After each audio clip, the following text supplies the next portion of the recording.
Assalamualaikum warahmatullahi wabarakatuh. Yang saya hormati Ibu Erni SPD selaku guru pengampu mata pelajaran PKN dan teman-teman sekalian yang saya banggakan. Puji syukur marilah kita panjatkan kehadirat Allah SWT yang telah memberikan nikmat-Nya sehingga kita masih diberikan kesehatan sampai saat ini. Salawat serta salam semoga tetap tercurahkan kepada junjungan kita Nabi Muhammad SAW yang telah menunjukkan kita ke jalan yang lurus, yaitu jalan menuju kebenaran. Pada kesempatan kali ini, saya Orisia Torihotul Ulum akan menyampaikan pidato singkat yang berjudul Generasi Milenial, Generasi Anti Korupsi.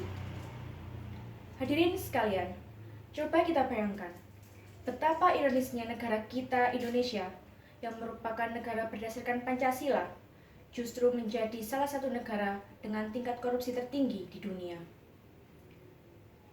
Menurut Indonesia Corruption Watch hingga tahun 2018, tingkat korupsi di Indonesia masih terbilang cukup tinggi, bahkan menunjukkan tren meningkat dari tahun-tahun sebelumnya, baik dari jumlah kasus maupun jumlah kerugian yang ditimbulkan. Padahal, di Indonesia telah dibuat Undang-Undang Pemberantasan Tindak Pidana Korupsi, yaitu Undang-Undang Nomor 20 Tahun 2001, yang menyatakan bahwa tindak pidana korupsi yang terjadi selama ini tidak hanya merugikan keuangan negara, namun juga merupakan pelanggaran terhadap hak-hak sosial dan ekonomi masyarakat secara luas.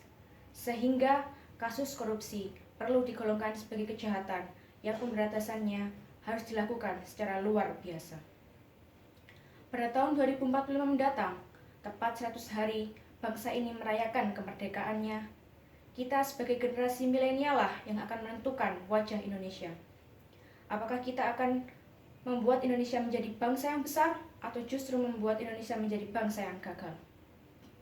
Hadirin yang berbahagia, bagaimana cara kita untuk menghentikan praktik korupsi di negeri ini?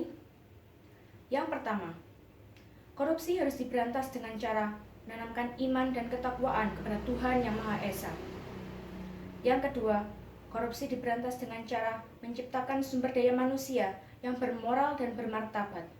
Karena tugas kita sebagai generasi muda adalah menentang korupsi dengan berani, jujur, dan hebat. Kita harus mengatakan tidak pada korupsi, dan kita harus menghapuskan paradigma